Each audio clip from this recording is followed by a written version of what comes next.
1950s and early 60s, the Cold War between the Soviet Union and the United States took an ominous turn, which shocked the American people. A group of us actually climbed to the top railings of the test stands and watched Sputnik go over as a white dot going across the sky like a meteor. And of course, all it was doing was going beep, beep, beep, beep. But hey, they put it up there, you know. The new strategic high ground was space. And the Russians continued to chalk up an impressive list of firsts.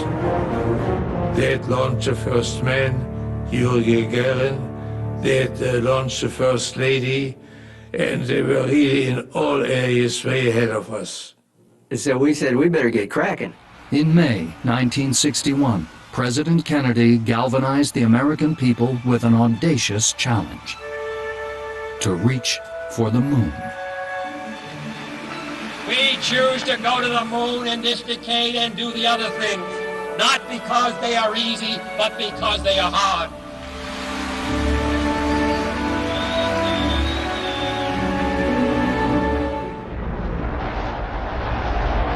During World War II, they built the V-2, the world's first ballistic missile. The people in the United States were very impressed by the capability of the V-2. With the Russians leading the space race and America desperate to catch up, von Braun saw an opportunity to fulfill his lifelong dream. But Brown was always thinking in the back of his head, we're going to the moon. That's what he wanted to do. And it infused everybody. We all wanted to go to the moon. All you had to do was talk to him 5 minutes and you were ready to go. He was very charismatic. And that, of course, was what eventually led President Kennedy to announce a trip to the moon. I'm sure he had been influenced by Werner von Braun. First on the pad was the Saturn I, almost 200 feet tall and with a thrust of 1.5 million pounds.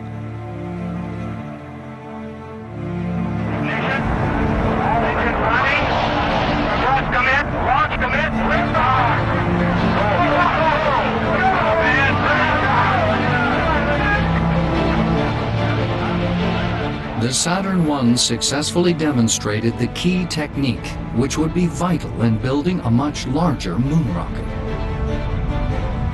This was the concept of staging, in effect stacking multiple rockets one on top of the other.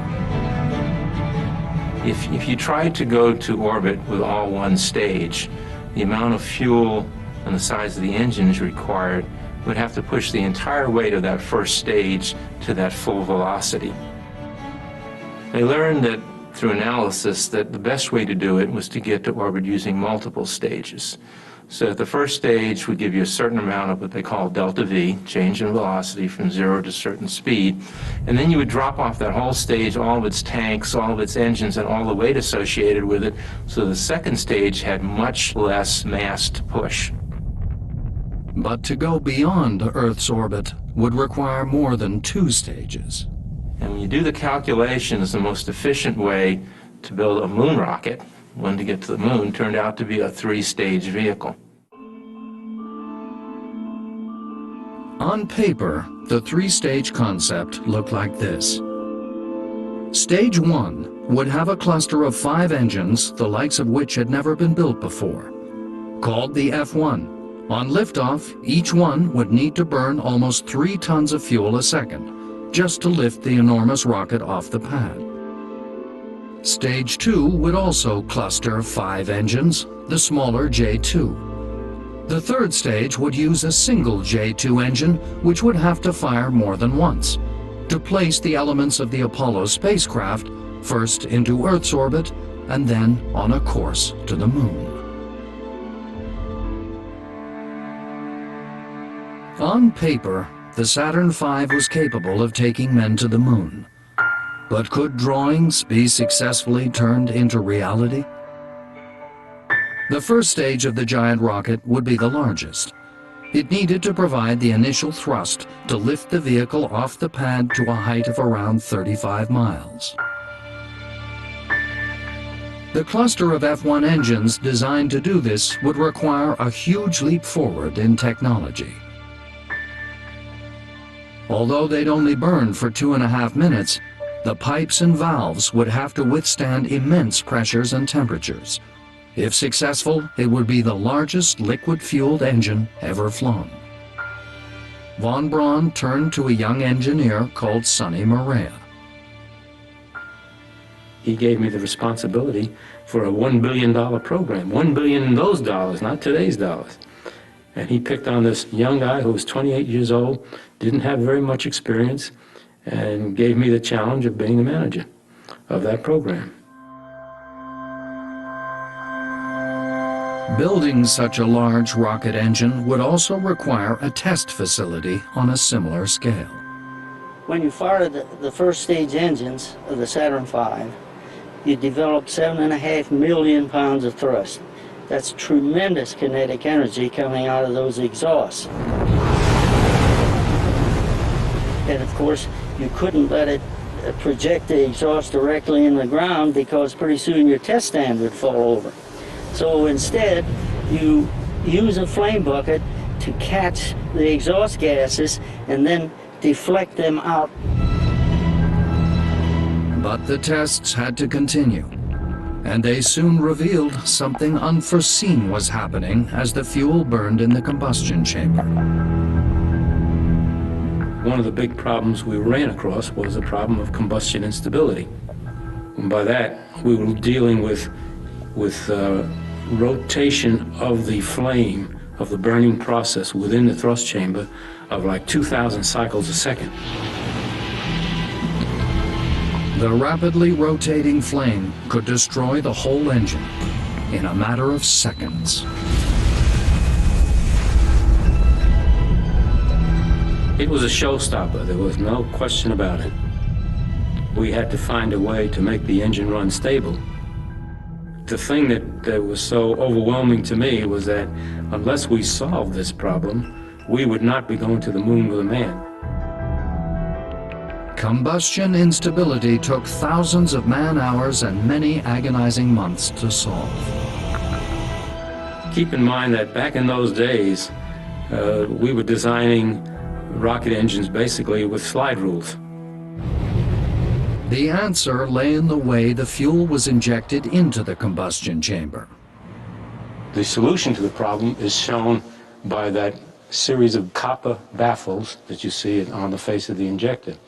And that particular arrangement baffled the oscillations so that we now had stable combustion. So it was a very nice, unique solution to a very serious problem that was a big showstopper in the program, had it not been solved.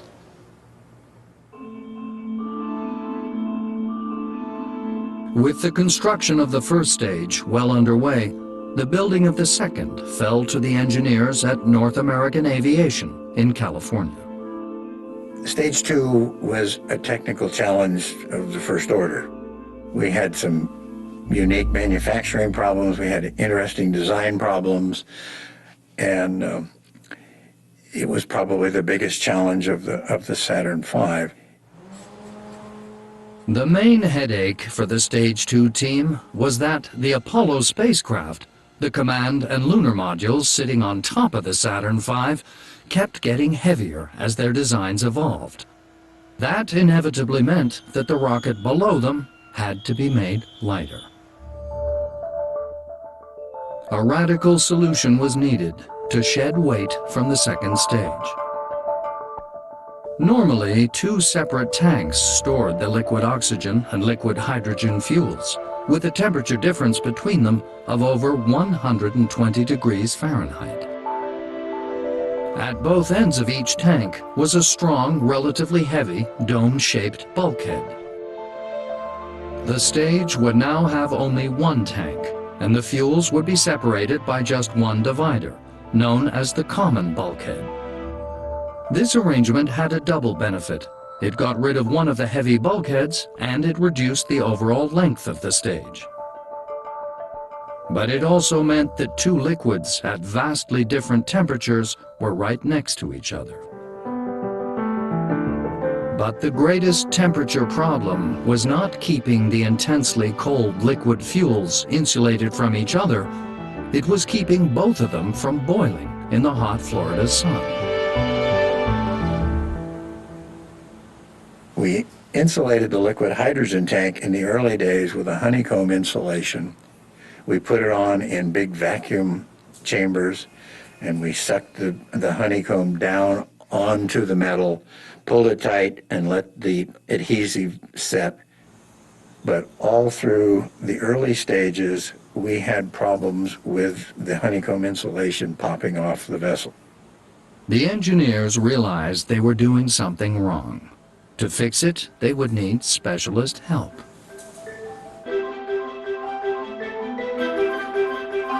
We were manufacturing the vehicle at Seal Beach in Southern California. And Seal Beach is a big surfing town.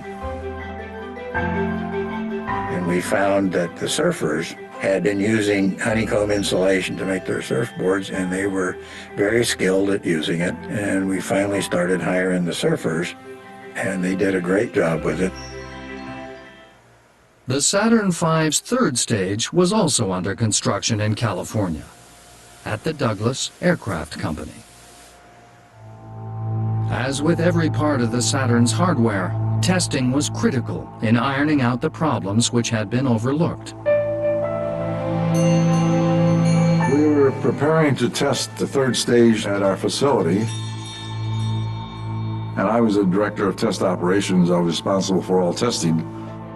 I was sitting at my table in the control room, monitoring all the other events that were going on and watching for any problems and following the countdown. The stage was fully tanked and fully pressurized. We were progressed satisfactorily up until the point moments before ignition, and when we had a component fail.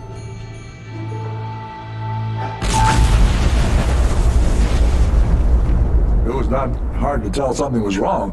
The whole blockhouse shook, everything rattled, and the screens all went white, and so we knew there was a major calamity. Once the fire was out, the team began a painstaking investigation. Attention soon focused on a metal sphere which had held pressurized helium. In the process of going around and looking in the test stand, we noticed that one of the spheres, we could only find a half of it. And that was an important clue as to what had caused the explosion. So that's when we zeroed in on the conclusion that the sphere came apart. So then we did a series of tests and found that the wrong material had been used to weld the spheres together, and found that under pressure it would come apart. Douglas wasn't the only company having problems with their welds. Welding was the best method for constructing the Saturn V. It was far lighter than using rivets. But thousands of feet of welds were needed, and welding was proving a real problem for engineers like Bob Schwinghammer. We could not weld it. For weeks and weeks we could not weld it. And you know, they kept telling me, if we don't solve this problem, there won't be a Saturn V. In order to save weight, we varied the thickness of the metal from the top to the bottom. And so to weld two pieces together of different thicknesses gives you a different heat flow pattern. It makes the welding all the more difficult. And what we had to do was tear into the welding machines and redesign them ourselves. With time and perseverance, the rocket engineers solved problem after problem. However, time was a luxury the Apollo program did not have.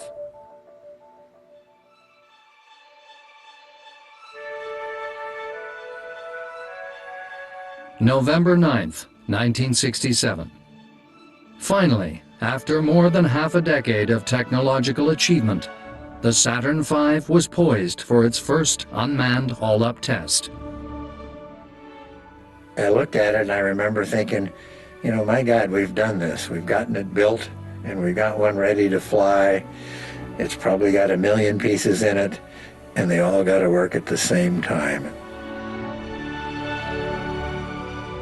oxygen tank in the second stage now pressurizing. T-minus 50 seconds and counting. We have transferred to internal power. The transfer is satisfactory. 15, 14, 13, 12, 11, 10, 9.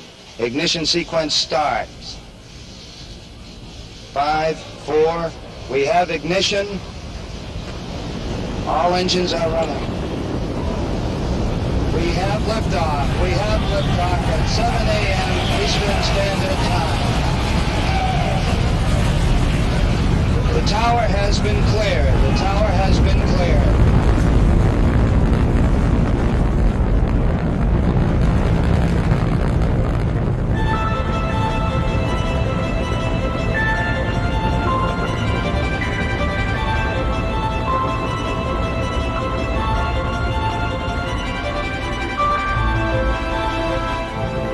I had never felt this much power and energy from that distance. We were going like, the ground was shaking like an earthquake in California.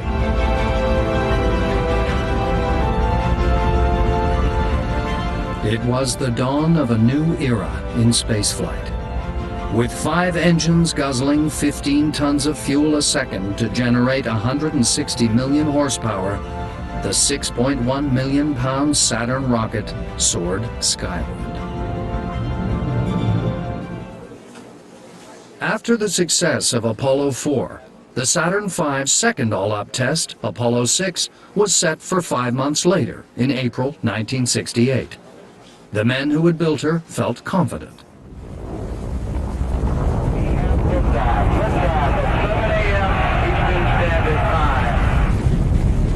We figured, let's just sit back and relax, because there's no other problem that could occur. I mean, we flew it, we did an all-ups test, and it flew perfectly, and so no problem. Mark, 1 minute 25 seconds, pass-through max Q is still looking good. As Apollo 6 lifted off the pad, the mission looked like it was going to be another textbook performance. Intermittent at this time, standing by. But less than 2 minutes into the flight, things started to go seriously wrong. The engines were firing, and they were vibrating. We expected them to vibrate, and they're attached to a thrust structure. And the thrust structure was being excited by the engines, and it was vibrating. Within seconds, the vibration strengthened and began to oscillate up and down the entire length of the rocket. If you were unlucky enough to get the oscillation in the thrust chamber tuned to the oscillations in the pipe itself, then they would tend to amplify each other. The rocket was experiencing a phenomenon called resonance.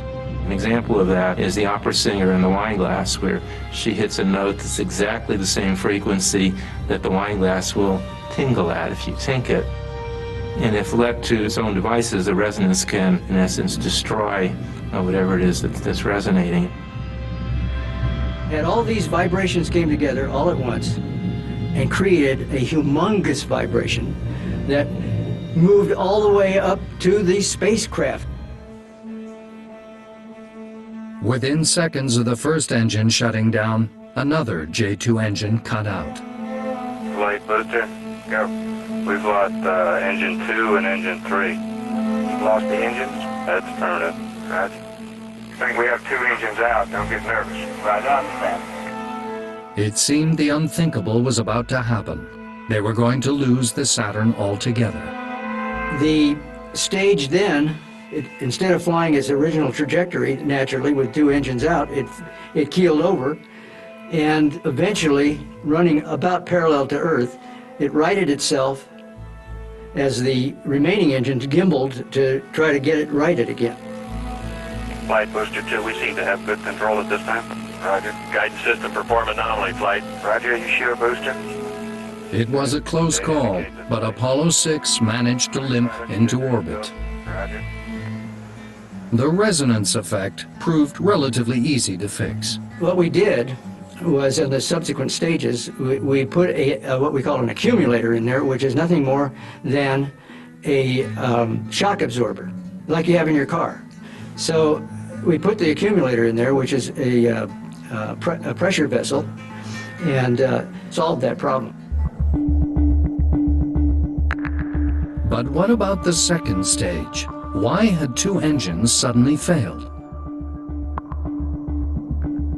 Sifting through the data, the fault was narrowed down to a small flexible pipe which fed fuel to the augmented spark igniter. The spark igniter was a crucial part of the Saturn V engines. Like a spark plug, it ignited fuel from the flexible pipe, which in turn lit the main engine. During the flight of Apollo 6, the pipe feeding fuel to the spark igniter had ruptured. Without an ignition source, the J2 engine began to splutter and then shut down altogether. It was a failure the engineers had never seen before, despite all their tests. When you tested it on the ground, ice would form because the hydrogen was so cold, and freeze and make the line actually be a stiff line. But as one flies into space, and eventually there is no moisture, and therefore there's no ice to form and nothing to dampen the vibration of the spark igniter.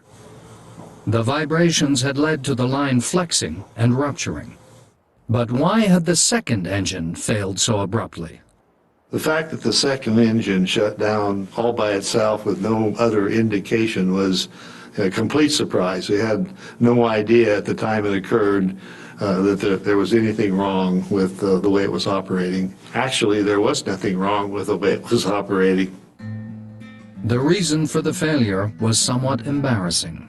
The computer sensed that there was a problem with an engine, so it commanded that engine to shut down. But the signal never reached the faulty engine where the pipe had ruptured. Instead, it shut down a perfectly healthy engine. We didn't realize, but the wiring for the two engines had been crossed. A simple mistake had almost wrecked the flight of Apollo 6, but at least the fix was easy. And so what we did was we made sure that the wirings were shortened so that they couldn't cross. So that's what we did. The near failure of Apollo 6 came at a bad time. In 1968, the possibility of America being upstaged by the Russians was still very real. NASA felt they couldn't delay any further.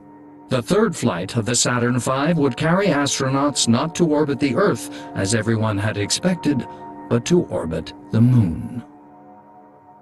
Despite the near loss of Apollo 6, NASA was pushing ahead with Apollo 8, the third flight of the Saturn V and the first to carry a crew.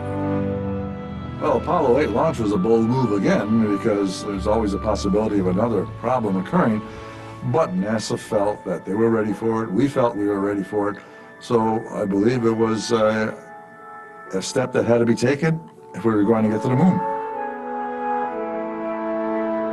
With the years of toil and testing behind them, it was time for the engineers to place their vehicle in the hands of the astronauts. Frank Borman, along with Bill Anders and Jim Lovell, were the crew selected for the flight of Apollo 8. For the engineers, now came the realization that human lives were at stake, and for some, it was an uncomfortable prospect. When we got right up to the point of launching astronauts, then all the fears and worries really came into existence. You realize that there were 3 lives that were depending on whether you and your team did their work properly and understood what they were doing.